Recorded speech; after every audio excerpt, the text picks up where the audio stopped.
刻んで、塩漬けにしていろんな料理の500ワットで1分間この皮ごとチンします。あ、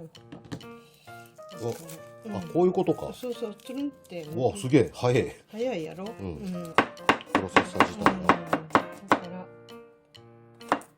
要は 100g に対して 4% 入れたってこと。よく混ざりましたら、今度はこれを瓶の中に詰めていきます。下にヒャタになるまで入れる。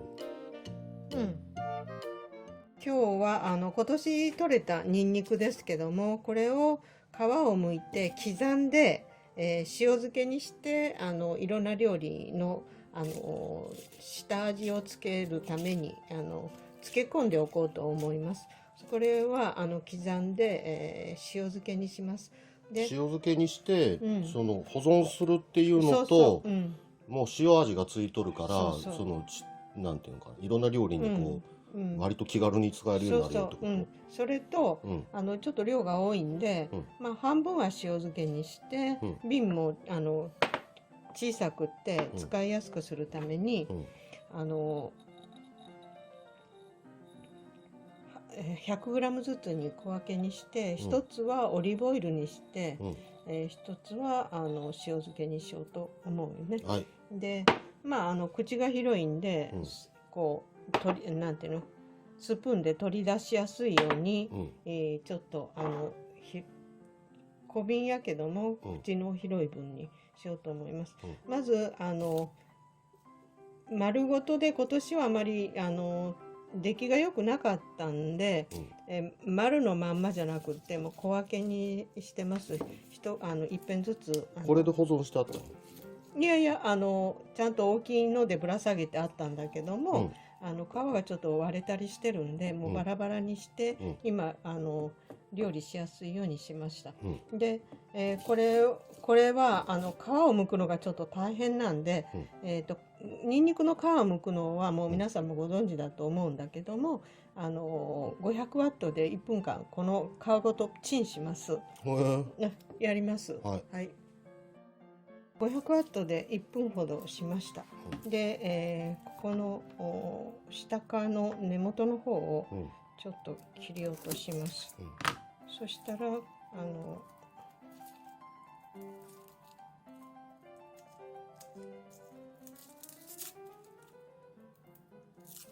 れが剥きやすくなるんですよね。本当はチュルンと出るんだけど、やりよいが足らんのや。そうよね。だけどまあちょっと生に近い方が。あ、こういうことか。そうそう、つるんって。うわ、すげえ、早い。早いやろ。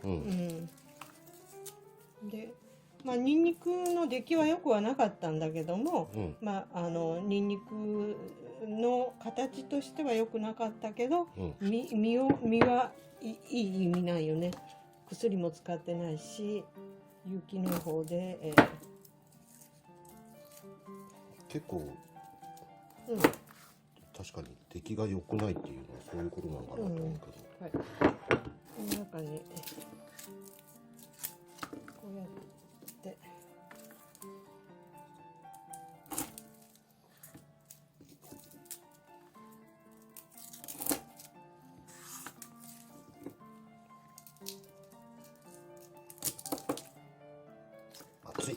熱いやろ、気をつけてね。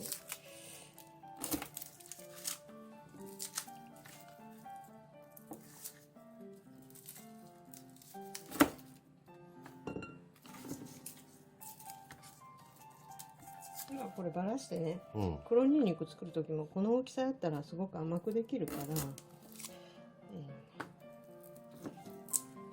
この大きさやったら大きいやろ、粒が。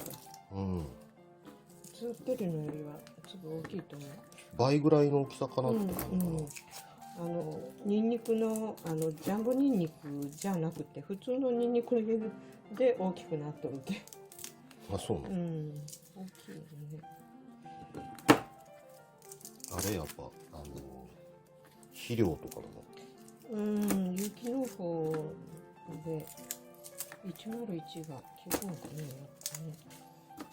HB101、あれ愛用者です。愛用者、あれなんかやたらといろんなもんがすごくなる、根張りがいいからね。きゅうりとかでもボロボロなるやろ。あ、きゅうりも HBH もある。そうそう、うちはほとんどあれ、顆粒のやつ使うよね。顆粒も使うし、液も使うし。それでも出来が良くなかったよ。今もボロボロ、今日も4、5本になってたし。あ、いや、ニンニクが。ニンニク、なんか肥料がまばらになったんやろと。あれマルチをしとったっけ。ああ、全体に行き渡らんかったってこと。継ぎ足したのとかが。でも本当これちょっといっとるな。そこはもう切り落として、そこだけ火が通ったのかもしれん。いや、どうじゃろうこれ。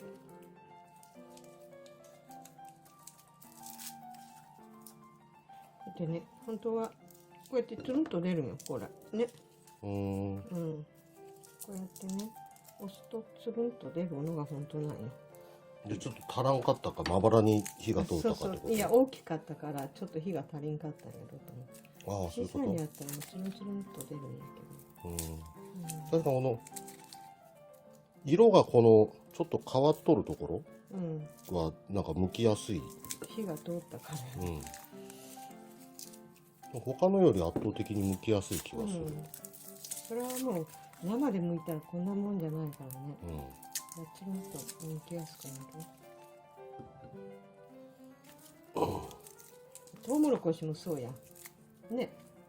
そうなの？皮の丸のひげのついた皮ごと、電子レンジかけたら、裾の方ピンと切ったらチュルンと出るの。中身がトウモロコシの不思議なことはね。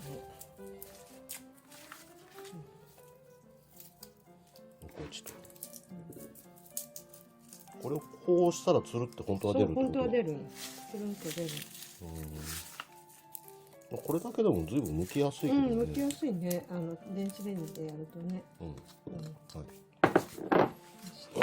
の皮をちょっと処理します。処理します。どう刻む？刻むということは小さく刻むということや。粗刻みじゃなくても小さく。プロセッサーにするとね、毎回言うけど臭くなるんだよね。プロセッサー自体が。だからこうやって切っていかないとしょうがない。臭いけど、でも料理の時にはすごく便利やけどね。これ作ってまあ要は毎回その1個だけやるよりかは、もう作っとったら、料理の時スプーンでピッと出したらもうそれで。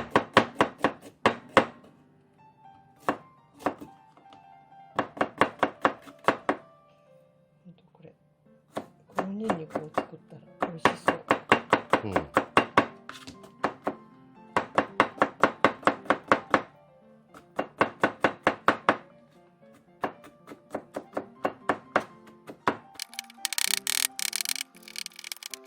かかりそうやな、イカ落とし。ニンニクを今100g ほど刻みました。でこれの中に、塩分、塩ですね、塩 4g ほど入れます。あ、そりゃそうね。先に混ぜてから入れた方がいいよね。瓶の中ではね、ちょっと混ぜにくいから。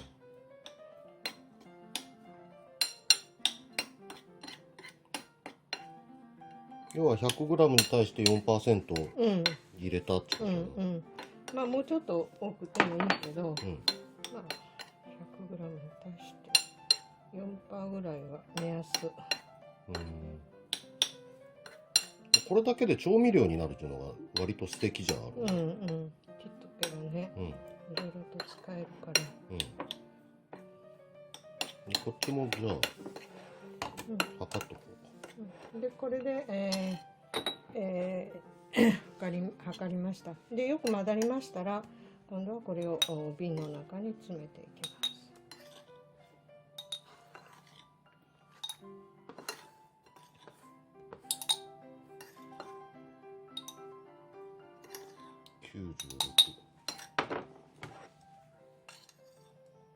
そのぐらいあるやろ、100ぐらいね。ぴったり100ぐらいある。包丁使えばよかった。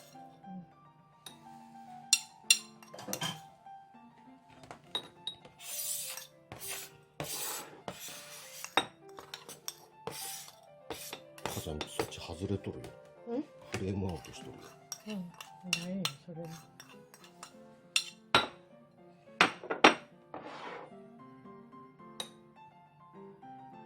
でもこっちは測る必要がなかったんじゃないの？そうよ。オリーブオイル入れるだけやからそっちは。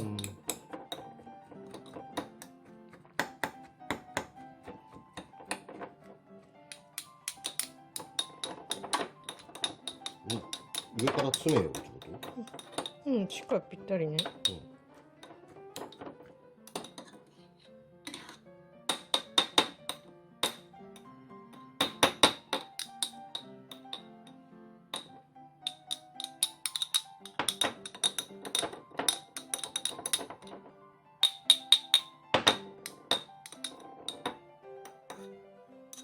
でこうしておけばいつでも料理使えるから。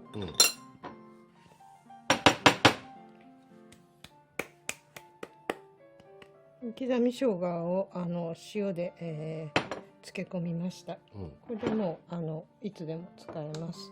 でこの 100g ぐらいを、今度はこっちのこれはもうなんか潰すっていうか圧力かけるとかじゃなくて、もうまんまそのままオリーブオイル下になるまでつけるんでしょ。これはねオリーブオイルはね、オリーブオイルの時なんかは本当すごい便利。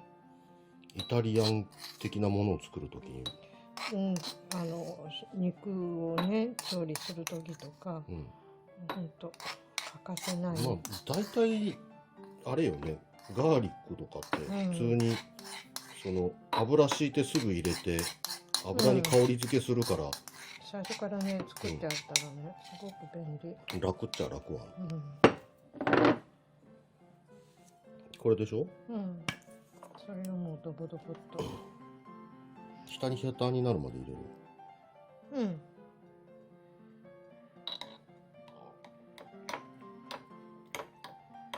入った。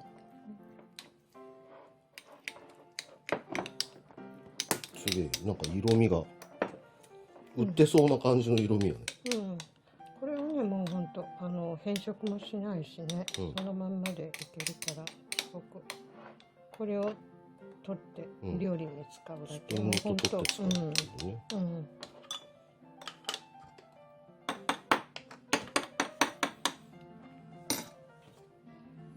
でこれはもう蓋をしてこのまんま置いとって料理に使う。常温で保存するの？常温で保存する。常温、どちらも常温で。これで。すごい音させてる。